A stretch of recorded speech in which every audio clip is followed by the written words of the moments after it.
This channel does not promote any violent, harmful or illegal activities. All content provided by this channel is meant for an educational purpose only.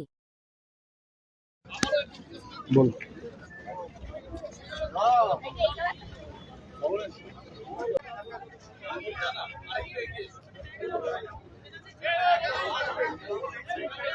যে ইন্দ্রখালী মাঠ সিঙ্গুরের মাটি আন্দোলনের ঘাঁটি সেই মাটিতে আজ আসছেন কিন্তু আপনি কি গেছিলেন? আমি স্কুল থেকে নিয়ে আমি স্কুলের গাড়ি দিয়েছি, স্কুল থেকে নিয়ে আমরা কিছু না স্কুল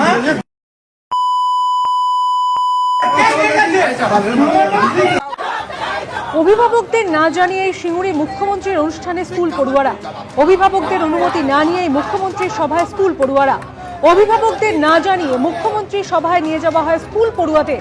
সিঙ্গুরে স্কুল কর্তৃপক্ষের বিরুদ্ধে সরব অভিভাবকরা। শেষ মুহূর্তে প্রশাসনের শীর্ষ স্তর থেকে নির্দেশ এসেছিল, অভিভাবকদের জানানোর সুযোগ হয়নি। প্রশাসনের নির্দেশ মেনে এটা করতে হয়েছে, স্বীকার প্রধান শিক্ষক।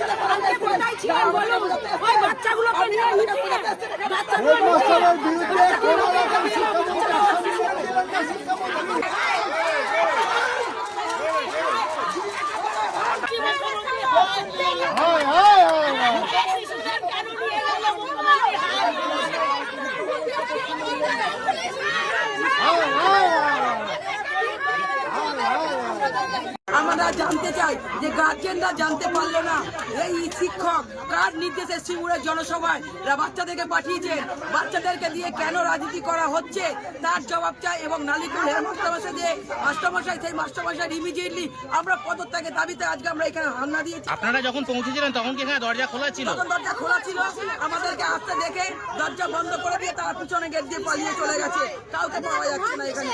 আমরা এটা জানতে চাই ভয় কিসে এবং কার নির্দেশে এই দরজা বন্ধ করা হলো সেটাও আমরা জানতে চাই, যে কার নির্দেশে পদ বন্ধ। আমরা জনসাধারণ হিসাবে এসেছিলাম, যে প্রত্যেকটা মায়ের দাবি, প্রত্যেকটা বাবার দাবি, যে কালকে বিনা নির্দেশে মা বাবাকে না জানিয়ে, গার্জেনদেরকে না জানিয়ে কেন বাচ্চাদেরকে নিয়ে যাওয়া হয়েছে। কিছু বাচ্চা ফেরেনি বলে তাদের মা বাবাদের চিন্তা।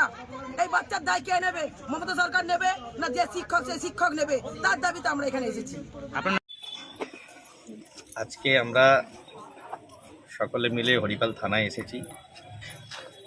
গতকালকের যে ঘটনা ঘটেছে, যেখানে একটা স্কুলের ছেলে মেয়েদের মিটিংয়ে যাওয়াকে কেন্দ্র করে সেখানে গার্জেনরা যেভাবে স্কুলে গিয়েছিল, আর সেই জায়গায় আমাদেরই পরিচিত ভাইপো ভাইজি যারা পড়ে তাদের জন্যই সেখানে যাওয়া হয়েছিল। কিন্তু সেখানে যেভাবে রাজনৈতিকভাবে আমাদের যারা কার্যকর্তা গিয়েছিল তাদেরকে হেনস্থা করা হয়েছে, মোবাইল ভেঙে দেওয়া হয়েছে এবং তার পরবর্তী ক্ষেত্রে যেভাবে গালিগালাজ থেকে শুরু করে একটা আলাদা বাতাবরণ তৈরি করা হলো কালকে বিকেলটা পুরোটাই। তো আমরা চাইছি যে এর সঠিক বিচার হোক। স্কুল কর্তৃপক্ষের কাছেও আমরা আবেদন করব যে গার্জেনরা যে আন্দোলন করেছে, গার্জেনরা যেটা বলতে গেছে সেটা না করে উল্টো দিকে কেন এই ঘটনা ধাবিত হলো। সর্বোপরি আজকেও সিপিএমের তরফ থেকে স্কুলে যাওয়া হয়েছে, আমরা সেটা খবর পেয়েছি। তো সবাই আর আন্দোলনমুখী মতো হয়ে আছে যে স্কুলের ছাত্ররা মিটিংয়ে যাওয়ার কারণে গার্জেনরা স্কুলের কাছে কৈফিয়ত চাইবে। সেক্ষেত্রে অন্যদেরকে কেন জড়িয়ে একটা রাজনৈতিকভাবে জড়িয়ে দেওয়া হলো, তো এটা নিয়ে আমরা আজকে পুলিশ প্রশাসনের কাছে এসেছি। অদূর ভবিষ্যতে এই ধরনের ঘটনা যাতে না ঘটে, যাতে প্রকৃতভাবে যারা এই ঘটনার সাথে যুক্ত তাদের উপযুক্ত শাস্তি যাতে হয়, সেই জন্যই আমরা থানায় এসেছি।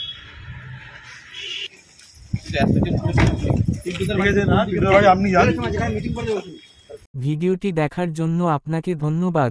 প্রতিদিন নিয়মিত নতুন নতুন খবর দেখতে চ্যানেলটিকে সাবস্ক্রাইব করে দিন।